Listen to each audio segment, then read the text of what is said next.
Welcome to Catholic Feedback. I'm your host, Keith Nestor. On this podcast, we connect the eternal truths of the Catholic faith with everyday life. Send in your questions and comments to feedback@catholicfeedback.com. This podcast is brought to you by Down to Earth Ministry, a ministry of stewardship, a mission of faith, and by the generous support of our patrons. For more information, please visit downtoearthministry.org. That's down, the number 2, earthministry.org. Let's get to it. Welcome to Catholic Feedback. I'm your host, Keith Nestor. On this podcast, we connect the eternal truths of the Catholic faith to everyday life, and we take questions from all of you. If you have something that you're interested in that you'd like for me to talk about, please send that to me at feedback@catholicfeedback.com. Today on the podcast, we're talking about something, honestly, that I haven't heard a lot of people talk about in the Catholic media world.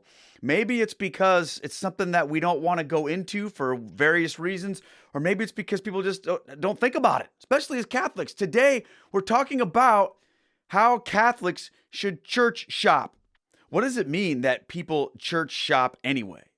When I was in ministry in Protestant churches, this was just a thing. This was like, you'd run into people every single week that were just kind of hopping around, going from church to church, and they wouldn't have any, reservation to tell you, yeah, I'm just church shopping, trying to find the right place, trying to find a place where I can fit in, where I'm excited about things and whatever. And, but we don't really think about this as a Catholic thing, but it's important, isn't it? Because especially as you're coming into your faith, especially if you're new, finding the right local parish to be a part of is absolutely crucial to your experience as a Catholic. I can't tell you how many questions I get from people that have said to me things like, what's the first thing I need to do, Keith? I've been going to church for a long time as a Protestant. I'm thinking about becoming Catholic, or I want to become Catholic. What's the first thing I should do? And I almost always say this: you've got to find a good local parish that you can become a part of and experience worship in. That's so important. And for a lot of people, they just kind of take that for granted. In a lot of our big cities, historically, Catholic churches have just been wherever you lived, there was a church nearby, and that's your parish. That's where you went. But it's not like that anymore, it seems like. People drive from long distances to go to their parish. So how do we make those decisions? How do we decide where we're going to go to church? What should we look for? And why is this a big deal? So today I'm going to talk with you about my thoughts on this. I thought about having a guest on this show. I wanted to sort of I was thinking about bringing in my priest on this to talk about this, but I didn't want to freak him out for him to think that I was going to leave the church or something like that. So I decided I'd just handle it on my own. So I want to share with you guys a few things to look for when you are shopping for a church as a Catholic. Now, we don't think this should be as big a deal because we're unified, right? The Catholic Church should all be the same, right? That's our idea. And for a lot of us as Protestants coming into it, we thought, well, yeah, all right, I've found, the true Church of Christ, so really it shouldn't make a difference where I go. Every Catholic church, we have the same liturgy, right? So we're united in the Mass, right? We're united in doctrine, right? We're united in our structure of authority. That's usually true, isn't it? And we're united in sacraments. Well, you might be saying, Keith, you're crazy. We can be definitely united in the sacraments. We can be united in doctrine for the most part. But let's face it, Catholic churches are not all created equal. And they're not, well, maybe they were created equal, but they certainly haven't all turned out to be equal. We can have the same church structure, with the bishops and the priests, but there's a lot of variations between different Catholic churches, and it's important for us to get this right when we're deciding where we're going to plug in. Now, when you're a Protestant, this is completely a different experience. I don't know how, if you're a cradle Catholic, you have no concept of what it's like to try to find the right church to go to as a Protestant, because for Protestantism, it is literally like you have just showed up at, the Golden Corral of religious experiences. Every time you're trying to figure out what church you're going to go to, there's a little bit of this, a little bit of that, and you're trying to figure out what's important to me and where do I go and and you don't know what you're going to walk into. And I've certainly had my fair share of experiences. I have a chapter about this in my book The Convert's Guide to Roman Catholicism, your first year in the church, all about how to find a local church. And I wrote this book a few years ago, and yet a lot of the stuff that's in there, I still believe 100%. But there's some additional things I've learned that I'd like to share with you now. But I tell some stories in this book about what it's like to search for that right church as a Protestant. And man, it can be a freak show trying to find the right place, because you don't know what the doctrine's going to be. You don't know what the polity of the church is going to be in terms of, is it run by a group of elders? Is it run by a pastor? Is it run by the congregation? I mean, the sky's the limit with all the different variations of what you can step into. You don't know what that particular church teaches about God, theology, the Bible, social issues. It's all up for grabs when you step out of the Catholic Church. So that should narrow things down considerably for us when we're thinking, oh, well, we're all Catholic, right? It should be easy. But sadly, my friends, it's not. Now, let's talk for a second about why you should be looking for a church. Now, maybe you're a convert and you're just coming into the faith, or you're exploring it. Well, that's a good reason to start looking for a good church. But what if you are like, you've been going to a church and you've just decided, I can't do this anymore. I got to find a new one. I'm not here to talk so much about why you should leave a church. That could be a completely different episode. That'd be a good episode, actually. But let's talk about what you should be looking for in this search. So I've got basically 9 different things I want to lay out on the table for you. It should have been 10. It would have been much cooler. I could have probably had a better thumbnail, like Keith's top 10 things to look for in the Catholic Church, but I could only think of 9. And I wasn't going to just invent one to have the cool list. So you get my 9 tips, and that's really all they are. I don't speak authoritatively for anybody. I'm not a representative of any church. I'm just a guy who was a pastor and ministry leader in Protestant churches, and now I've become a Catholic, and I've walked through this experience of trying to find, the right local church. So these are just my thoughts. You can take them or you can leave them, but I would love to have your thoughts on this matter too. I'd love to hear what's important to you, my friends. What are the things that you look for in your local parish? What has caused you to say, this is the place I want to be? I wonder if our lists are going to match up. I think it could be pretty interesting. So I encourage you to leave those things in the comments. Now, my little disclaimer is this. Here's something that I don't want you to put on your list. What I don't want you to say, this is non-negotiable. And it's this: perfection. If you think that you're going to find the perfect local parish and you are not going to stop looking until you find that local parish, friends, you will never, ever be satisfied. But Keith, isn't the Catholic Church the church founded by Jesus Christ with the perfect doctrine and the perfect this and the perfect that? Well, yes, it's got the perfect doctrine, my friends, but it's also got imperfect human beings. And you know what else it's also going to have? If you go, it's going to have you. And you're going to walk in with your perception of what you think is supposed to be right and perfect in all these different areas, and that's not going to match up with somebody else.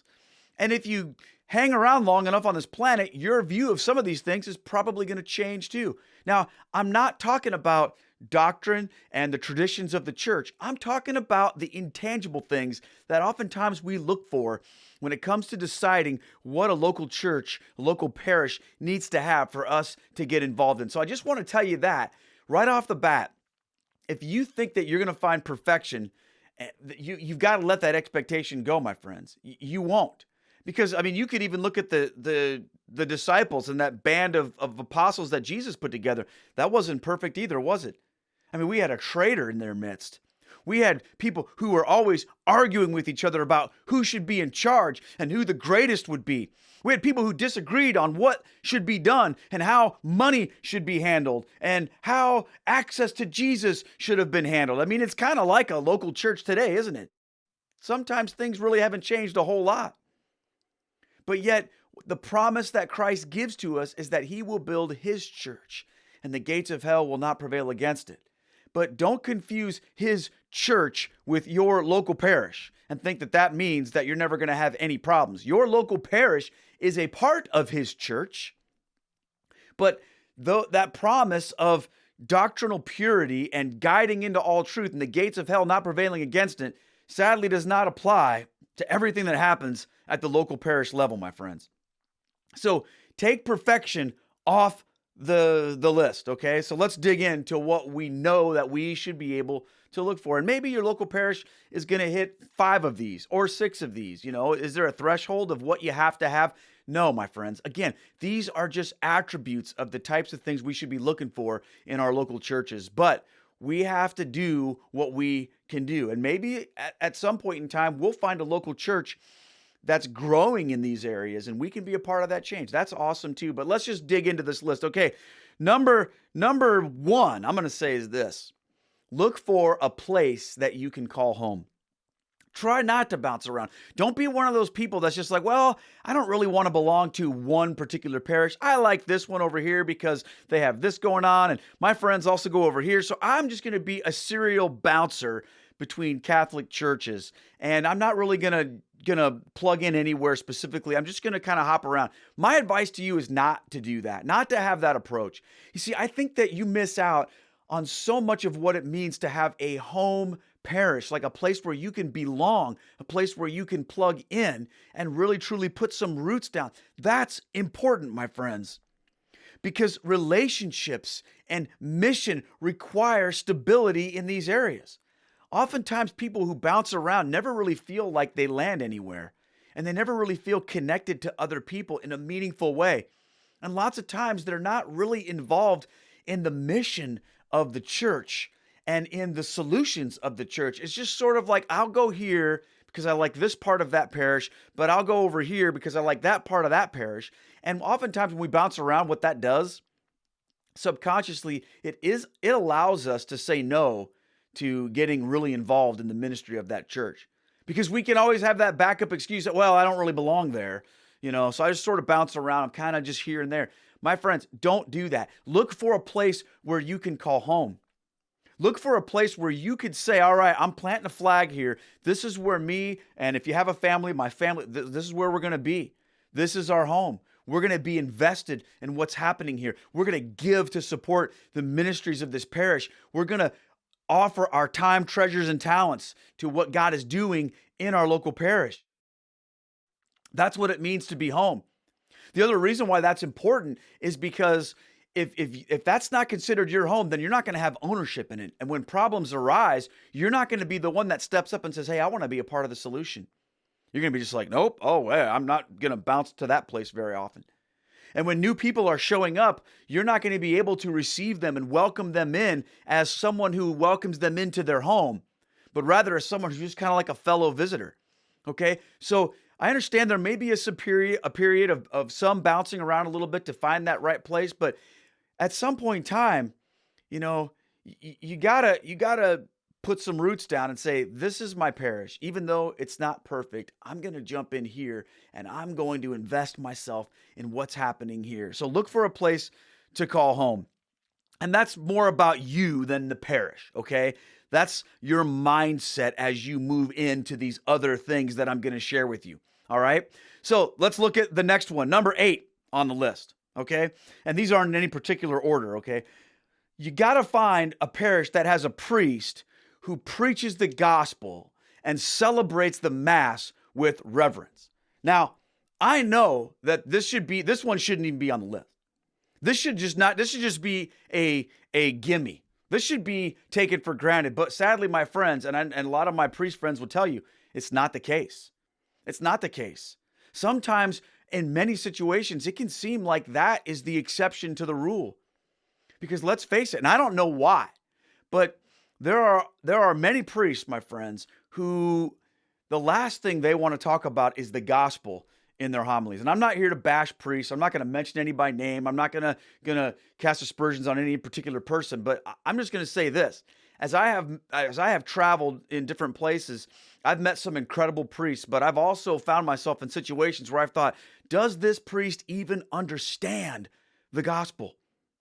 And if he does, when did he quit talking about it? Because we can hear homilies about, everything from his favorite baseball team to the movie that he saw last week to some political discourse on what he thinks about some issue to, lots of other things. But never hear the gospel. And what I'm saying is this: look, if you go to a parish and that's the way the priest is, you're probably not going to change that priest, but you don't have to call that parish your home. So find a parish that's going to preach the gospel. The priest will preach the gospel faithfully, and that priest understands that that's his job, is to share the truth of Jesus Christ with whomever shows up to Mass that week and beyond that. That's really his life's goal, is to preach the gospel. And the second part of that is, and celebrates the Mass with reverence. It's interesting, as a preacher, a former preacher, for a living, that's what I did in ministry. I have these kind of weird things that I do when I walk into church sometimes, and I listen to a priest's homily. Now, I'm not trying to be like, oh, he should have done this, he should have done that, although I can't help it. Sometimes I do. Sometimes I'm like, yeah, we could have let that part go, or this or that, but I'm sure I'm guilty of all of those things in my ministry as well. But what I never want to see is someone who doesn't understand what they're there to do and what they're there ultimately to talk about. So the centrality of the gospel message in your priest homily should be the middle. And this should be easy for priests. If you're a priest, you're watching this, hey, you've got it made. Why? Because you've got the lectionary handed to you. The readings of the church are given to you. You don't have to do what I used to have to do all the time, which was sit around in a room and go, what should I talk about this weekend? What could I do that would be really engaging and exciting and draw people into the church? I tell this story in my book, but I used to serve a church that there was a woman there in our church who was like obsessed with sermon titles, and she was always asking me every week, hey, Keith, what's the sermon title for this week? And I'm like, why do you care? Well, because I put it in the newspaper, as if there are people looking in a newspaper going, hey, I'm looking for a catchy sermon title so I can decide what church I'm going to go to. Now, maybe some people do that, but the reality is that what that is catering to is this idea that our preaching and our sermons are supposed to be entertaining and, I love this word, culturally relevant. And let's face it, that's a lot of pressure that's put on people who stand in pulpits and deliver messages on Sundays. Whether you're Catholic or Protestant, people want something that's engaging and they want something that's going to challenge them. But my contention has always been this: you should always challenge them with the gospel, and trying to figure out creative and entertaining things to talk about. That's something that Catholic priests shouldn't have to worry about, because the church has already done all the heavy lifting on that by giving us the readings for the week. So if you're a priest, and I know, again, I'm not here to tell you what to do, but what I'm saying is this, man, that is easy. You just preach the readings, my friends. Look at the readings and unpack them and walk through them and preach the gospel through them. The church has done that work. It's right there for us, my friend, which is so awesome. It's one of the things I love about the Catholic Church so much, is that if I'm bouncing around or traveling from place to place for whatever reason, and I know that I've read the readings for the week, I'm going to walk into a Mass and hear a teaching on that. And I tell you, I get irritated. This is just Keith's pet peeve. I get irritated when I walk into Mass having read those readings, excited to hear how this priest is gonna exposit this teaching, and then we talk about, something else completely unrelated to the readings. To me, I go, that's like going to a Chinese restaurant and they go, yeah, the special for tonight is macaroni and cheese. No, I'm in the Chinese restaurant. I want, some crab rangoons and some orange chicken, right? I'm in a Catholic church. I want to hear the readings preached. Man, I'm getting off on a little tangent today, you guys. Sorry about that. All right, but that's what I'm talking about, right? Preach the readings, preach the gospel, and celebrate the Mass with reverence. Now, I think where I started to go with this before I sort of got on my little tangent was, I've heard lots of bad sermons in my life. I've preached lots of bad sermons in my life. And you just sometimes you go, yeah, okay, that was a swing and a miss. We all have bad days. But what we should never have is a bad celebration of the Mass. We should never, a priest can have a bad homily, that happens. No big deal, right? But a priest should never celebrate the Mass without reverence. And I tell you what, when I find myself in those situations, I never want to go back to those churches ever again. When I've gone to Mass in churches where I feel like the priest is just sort of mailing it in when it comes to celebrating the liturgy and celebrating the holy sacrifice of the Mass, and you've probably seen it. To me, like I've been in situations where I've almost been tempted to just go, I can't be here anymore and I got to leave. Priests, we gotta do better than that. We can't, that can never happen.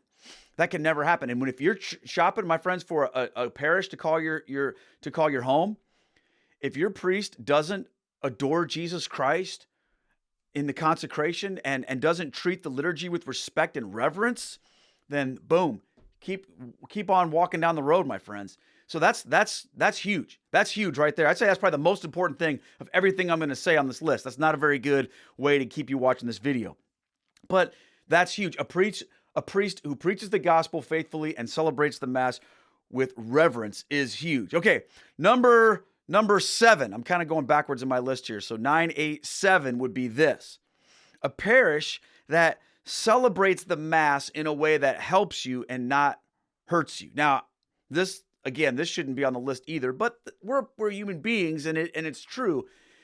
And mostly what I'm talking about here is like stylistic things, like music, for example.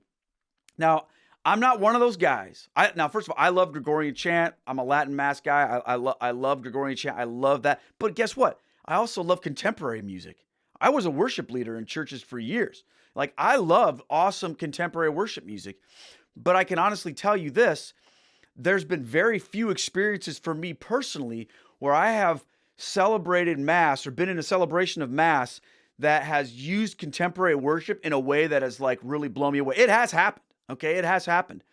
But for me, when I walk into a church and the music is done in sort of that, what I call 7th grade band concert, piano, rocking thing there, that sounds kind of like, what would happen if Billy Joel and Elton John got together and created music for the Mass in like 1979. No offense to anybody who likes that stuff. I'm just telling you, like, for me, that's not my jam.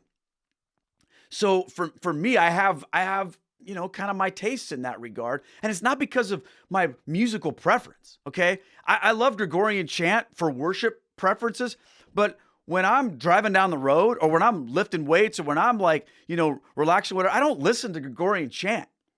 I listen to like other stuff, right? That's more my musical taste.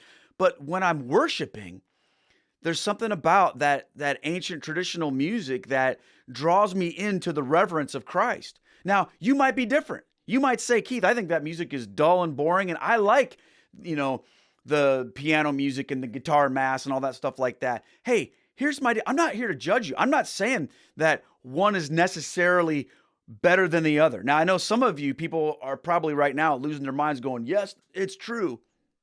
I'm not going to do that.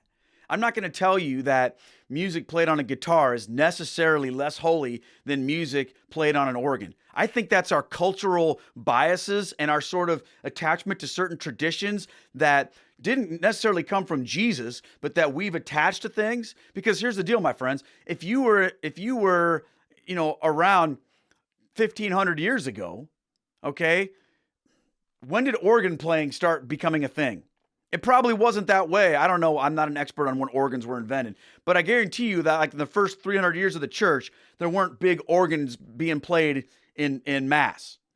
Okay. So at some point in time, that was the novelty. At some point in time, that hymn that you love to sing, even that chant that you love to chant, at some point in time in the history of the church, that was new.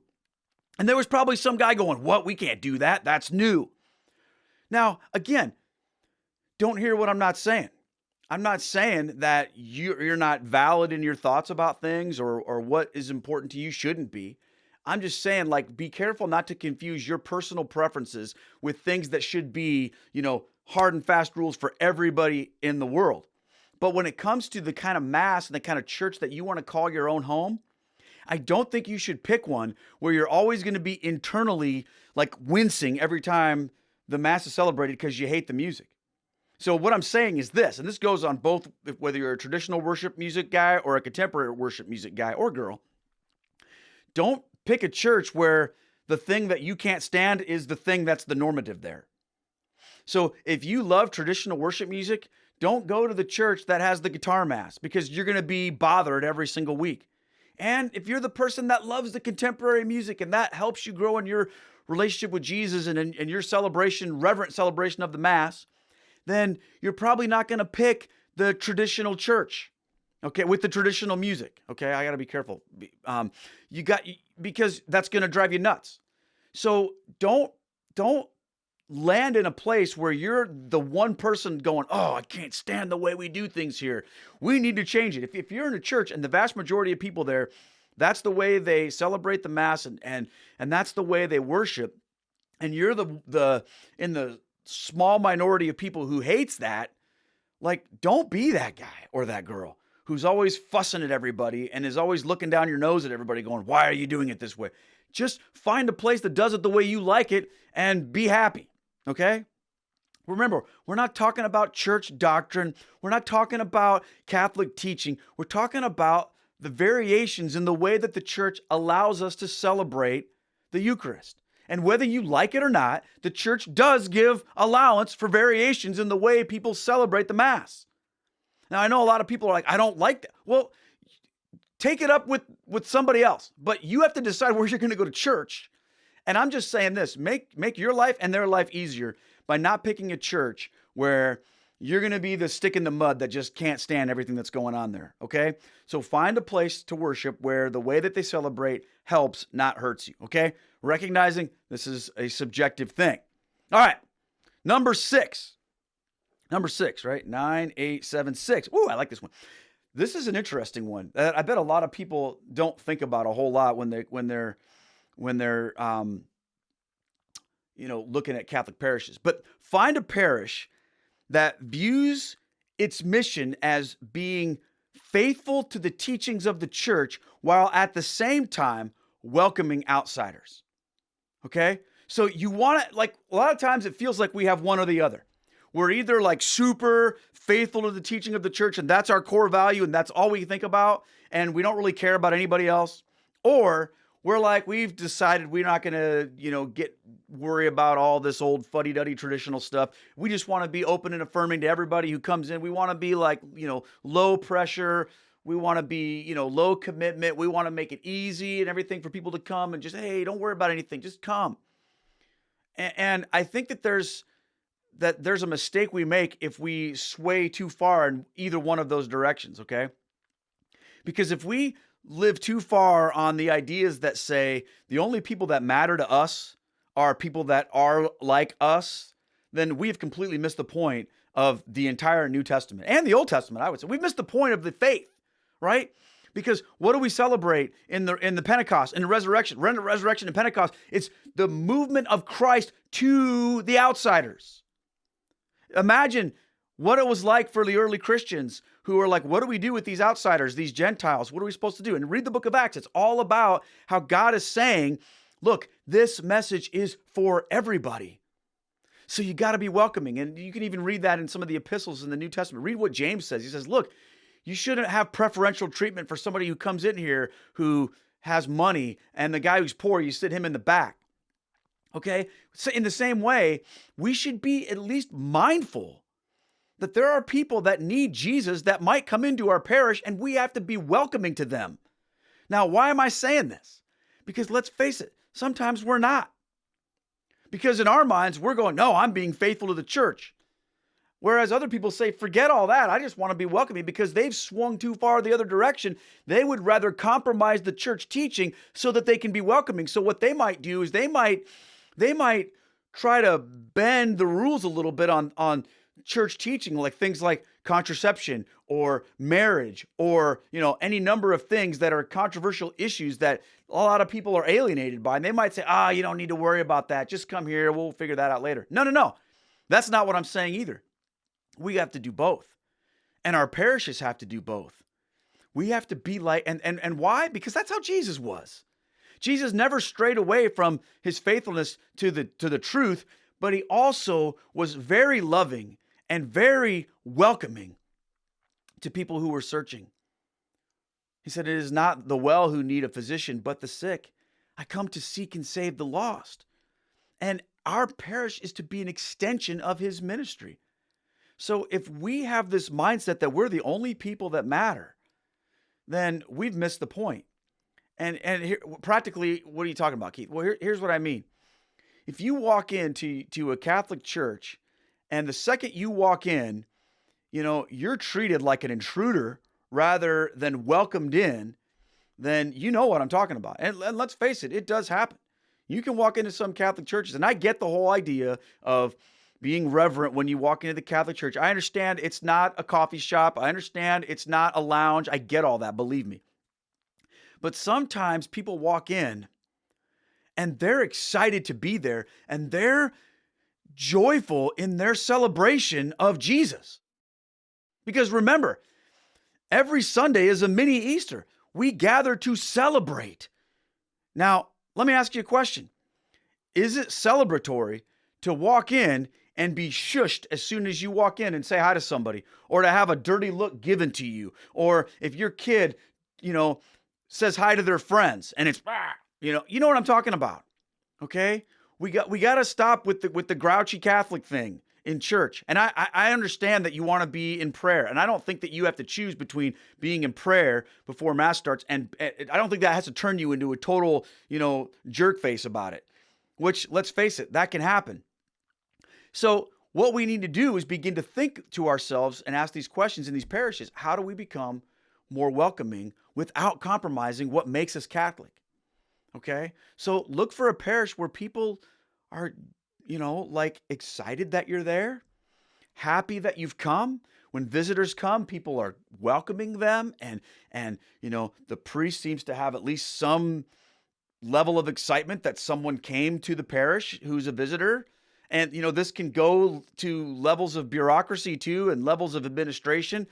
It's not just about what happens on a Sunday morning, but if a new person contacts the church and says, hey, I'd like information about becoming Catholic. Does your church care if that happens?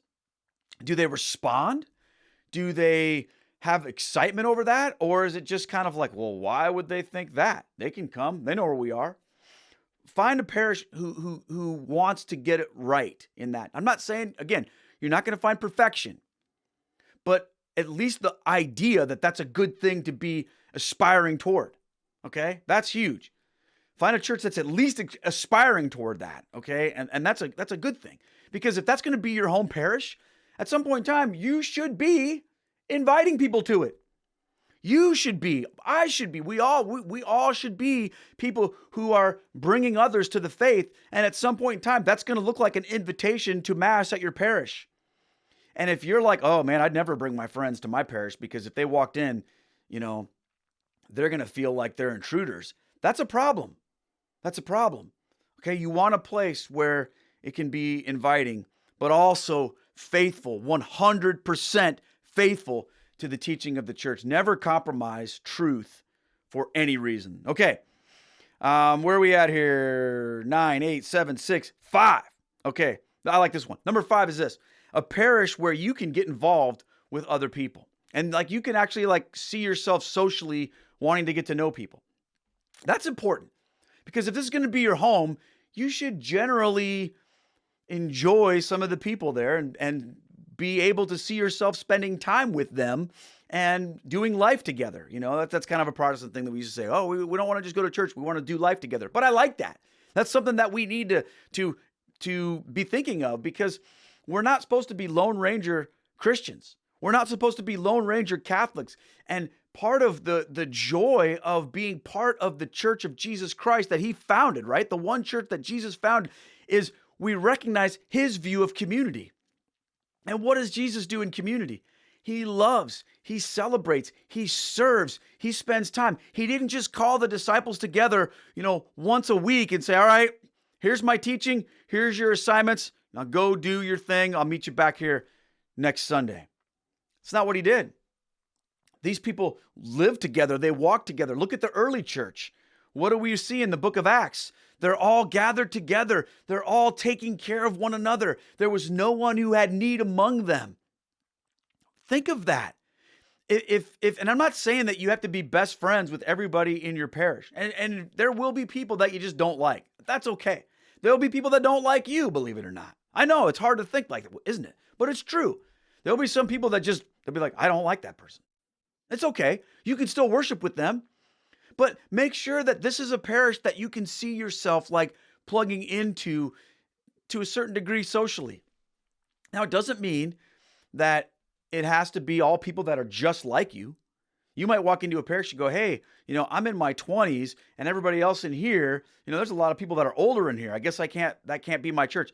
False. That's a mistake. You might find the most incredible community and the most loving expression of Christian faith with a group of people that are not of the same age or life stage as you are. That's okay. Don't let that be your criteria. Because if you're trying to find a church that looks just like you, man, that's how we're going to wind up with all these little cookie cutter churches where it's kind of like, oh, well, this is the church where people like this go. And this is the church where people like that go. Friends, I'm not down for that. We should be able to integrate with people that are not like us. Because remember, the thing that's most important is not our race, our socioeconomic background, our education level, our life stage, any of that. Those are all secondary things that actually, when we're around people that aren't like us, that helps us to grow and we discover more beauty and joy in the family of God. The thing that we're looking for is connection and unity around Jesus Christ and the sacraments and membership in His church. And those bounds that come from that are so much stronger than all of this life stage. Hey, I'm a, left-handed rock climber that likes to listen to Blink-182, so I need to have my worship service that's just for me. Okay? No, forget all that. Forget all that. But find people that you can effectively serve and love and be loved by and be in community with. That's huge. Okay. Number four, a parish that cares about the poor. Oh, wait a minute, Keith. Are you one of those social justice guys? Well, yeah, I'm a Catholic. So as a Catholic, I should be concerned with the poor. And guess what? So should you. I don't care what your politics are. If you're a Catholic, you should care about the poor. Okay? You should care about the poor. You should care about any people who are oppressed, who are downtrodden, who are being abused. And that includes the unborn. But that also includes the poor, my friends. And if your church is just like super uppity and rich and doesn't have any kind of ministry to help people who are struggling, then that's not a church that reminds me a lot of Matthew chapter 25. Okay? We need to be about mission. We need to be about caring for people. Our church can never be a place where it's kind of like a country club rather than a worshiping community. Now, again, don't hear what I'm not saying. I'm not saying that a church that is made up of wealthy people can't care about the poor. I think sometimes churches that have more wealth are gifts of God to the poor. Okay, but if you're in a church that doesn't really care about that, then something is disconnected there. Something isn't quite right there. You need to find a church that sees its mission as part of the hands and feet of Jesus Christ to extend the good news to who did Jesus say? What was one of the manifestations of Jesus Christ that has come as the Messiah? The good news is preached to the poor. So is that the only thing that's important? No. It's just one of my items on the list. But it should be part of your church's mission to show concern for the poor, for the needy. And yes, absolutely. In my mind, that does include the unborn. Okay, my friends? Because the unborn, they're the most vulnerable group of people on this planet. And we absolutely should care about them. And praise God, that's a pretty important thing to most Catholics, as it should be. But make sure the church that you decide to be a part of actually cares about that kind of stuff, okay? And people who are in need. All right. Let's go to the next one here. I think this is number 3. A parish that gives plenty of opportunities for the sacraments. You might go, what do you mean? Of course, we have weekly mass. Well, do you have daily mass? And I know some parishes can't do daily mass. That's okay. I'm not saying every parish has to. Okay? But here's what I'm really looking for. When you need to go to reconciliation, are you able to? When you need to go to confession, is that something that can happen? Or are you kind of like, oh man, I'm not able to get there for that 15 minutes before the Saturday mass. And, when there's going to be other people there. And I'm not, some churches need to do better with that. There needs to be more regular, frequent times for reconciliation offered so that the souls of the parishioners can be cleansed from sin and be healthy, right? And so we can receive Jesus in the Eucharist. So find a church where that is a thing. And again, that's one of those things that shouldn't be on here. But sadly, I know I've talked to several people who are like, I've been trying to get to confession. It's hard. My priest just doesn't care about it. And he makes it difficult for me to get to confession. One of the things that was super awesome in the pandemic at our church was, Father Chris, who's at a different parish now, when the pandemic locked our churches down, he sat outside every day on a lawn chair on the sidewalk and had walk-up confessions to the sidewalk. And it was cool, man. You drive by our churches in downtown. You drive by there sometimes and you'd see people lined up down the street and he would hear their confession. So in some ways you could say he was like, well, since I can't give people the Eucharist in the Mass because we're locked down, we're closed, I can sit outside and hear confessions. And, I love that about Father Chris, that he was like, all right, I'm going to do what I can, instead of just, whining about what I can't do, which I think is a good rule for life anyway. But when you're looking for a parish, make sure that you have a priest who's like, I'm all about confession. Our new guy, our new priests, we have two guys that are relatively new at our parish now. Over Holy Week, these guys heard 12 hours of confessions collectively on Good Friday. It was incredible. And when I went to Divine Mercy Sunday, the Divine Mercy service on Sunday, I had to wait 2 hours to get into confession. And we had 4 priests at the church. And that was awesome. There were priests hearing confession, and there were people lined up. And you know what? There wasn't one person who was turned away. There wasn't one person who the priest said, oh, sorry, we're out of time. I'm too tired. I got other things I have to do. Please make an appointment and come see me later. No. Anybody who needs that would get that. And I guarantee you this about the men that faithfully serve our congregation here at our home parish, is that if there's ever a person who's like, I need to receive confession, or I need to make a confession, receive absolution, I don't care what those guys are doing. They would drop it in a heartbeat and do that. They recognize that's their goal. Find a parish like that, my friends. Number 2, a parish where you can serve. Now, I know I talked about getting involved with people. I'm talking like socially, but how about this? Find a parish that needs you. Find a parish that needs you, because it's not all about your needs. It's about what you can do. Years ago, when I was in the Methodist church, we had a couple who came to our church, and they were like a lot of other people. They came, they were like, hey, we like the music here. We like the preaching. We like the programs. It was kind of cool. And they had like a pretty radical conversion to Jesus Christ while they were at our church. And they weren't there very long because his job moved him around. And I remember he was moving to a new city, and we kept in touch a little bit. And he was trying to find a church he could attend. And people were telling him, oh, go to this church. He was moving to a big city where they had lots of different options. Go to this church. They have this amazing, famous preacher, and they have all this great stuff. And there's these big mega churches and all this. And he went to a few of those, he and his family. And he said, I didn't really feel drawn to those churches. And I'm like, why not? That'd be super cool. And he said, because I really didn't feel like they needed us. And I was like, whoa, man, you just crushed me right there. And he said, yeah, I want to be in a church where I feel like I can contribute and serve, and where I can actually help make things better. And that's huge. God bless her. My daughter, Devin, she's not a Catholic. We came into the church and she stayed Protestant. Okay. As all 3 of my kids have at present.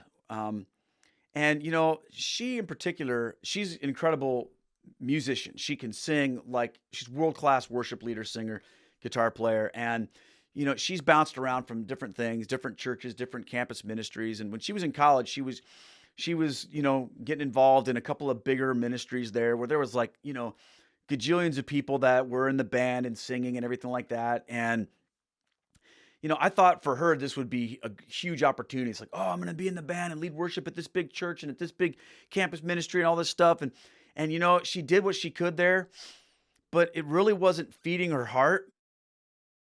And fast forward to just recently, she just took a job as a part-time worship leader in a church of about 50 people. Okay. And I remember when she took this little part-time position in this little church, I thought, how's that going to go over for her? Because, she likes the big stuff. And what I've seen in her has been pretty incredible. She's actually like really enjoyed doing ministry in this place because they appreciate her so much because she's so needed there. And that's been awesome to see that part of her heart come alive. Like, yeah, I really appreciate being somewhere where I can help make things better and serve and, invest what God's given me to do. And I think that's a good way for us Catholics to look at our parishes too. To say, look, if I go to the parish that's got it all figured out, everything's perfect and everything's great for me, and I'm just like so ministered to and served and catered to and blessed, and it's all the way I want it. I'm not saying that's a bad thing, but there should be an element of need that you see yourself stepping into where you can work to help make things better. Now, that could look like a lot of different things. I don't know how God's gifted you or how God's blessed you, but find a way to serve. Find a parish that needs you in some way where you can be like a part of something to make things better. Remember, you're not a consumer. This isn't a country club. This is your family. So be a family member.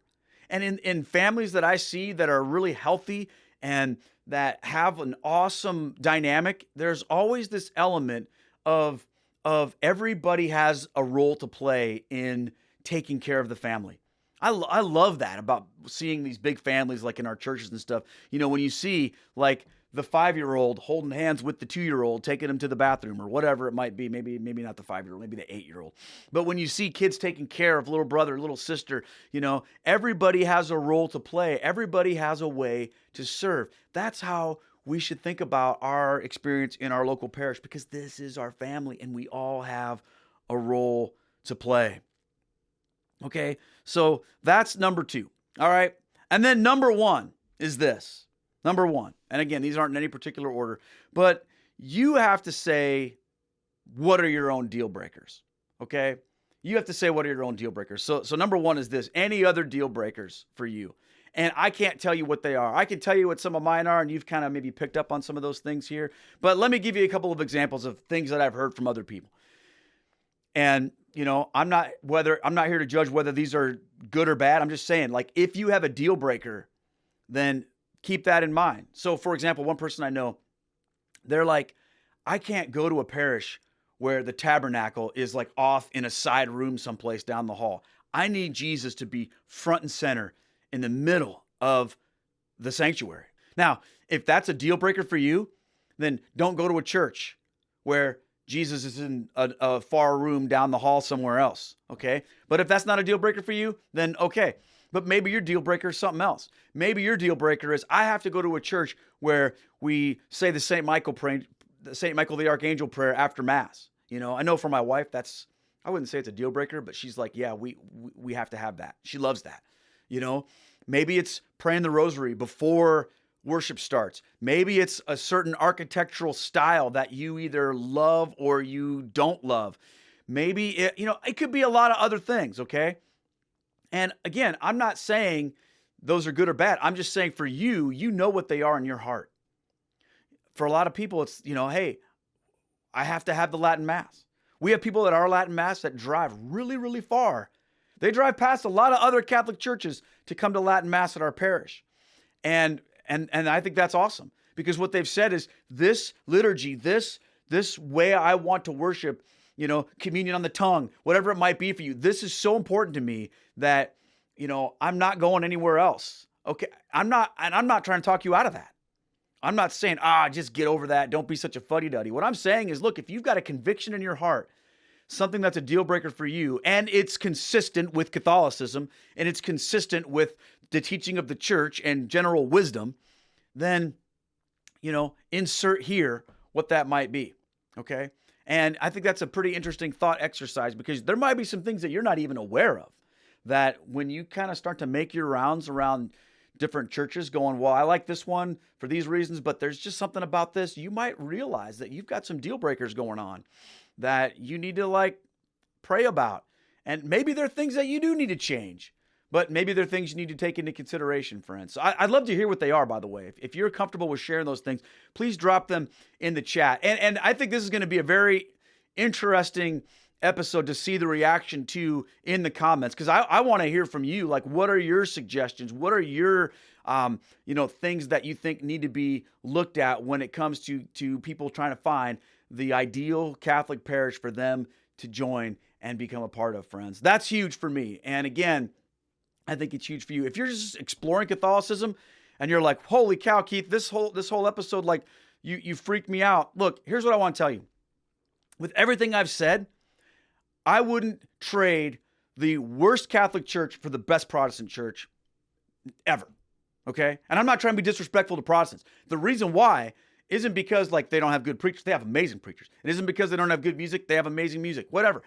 It's because of one thing and one thing only, my friends, and that is the sacrament of communion. That is the Eucharist. Okay?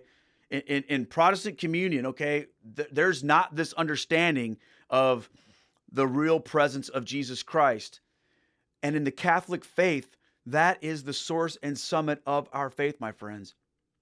And because our church was founded by Jesus Christ, because he's given his authority to his apostles and their successors, they and they alone, my friends, have the ministry of reconciliation through consecrating the host to becoming the body and blood of Jesus Christ. Now, I know that you can say, well, that applies to Eastern Orthodox too. Okay, I'm not even talking about that right now. What I'm saying is this: the worst, in my opinion, Catholic parish that has all the stuff that I couldn't stand, as long as Jesus Christ is truly present there, that's ultimately what matters more than anything else that goes according to my fleshly preferences of what I like to hear and what I like to experience in worship. And if you're exploring Catholicism, that's something that I think you're going to step into that's going to be so important to you and so amazing to you.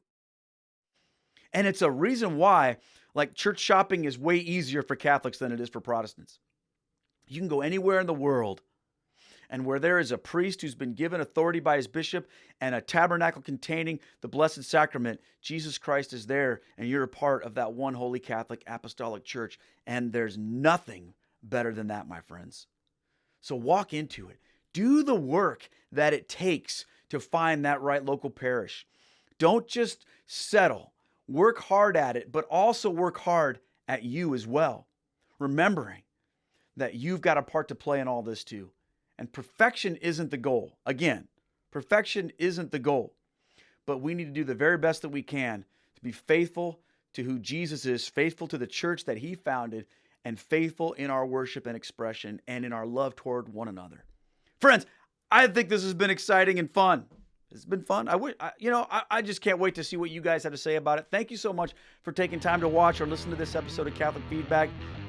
Once again, if you have a question or a comment you'd like to send me, send it to feedback@catholicfeedback.com, and I would love to hear from all of you. Thanks again, my dear friends, and I look forward to seeing you right back here next week. Take care, and God bless. Thanks for listening to Catholic Feedback with Keith Nestor.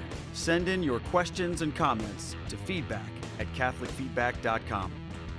This podcast is brought to you by Stewardship, a mission of faith, and is also supported by our team at patreon.com/Keith Nestor. Please consider joining our support team. Catholic Feedback is a production of Down to Earth Ministries. For more information about Down to Earth, or to bring me to your parish or event, visit down2earthministry.org. See you next time.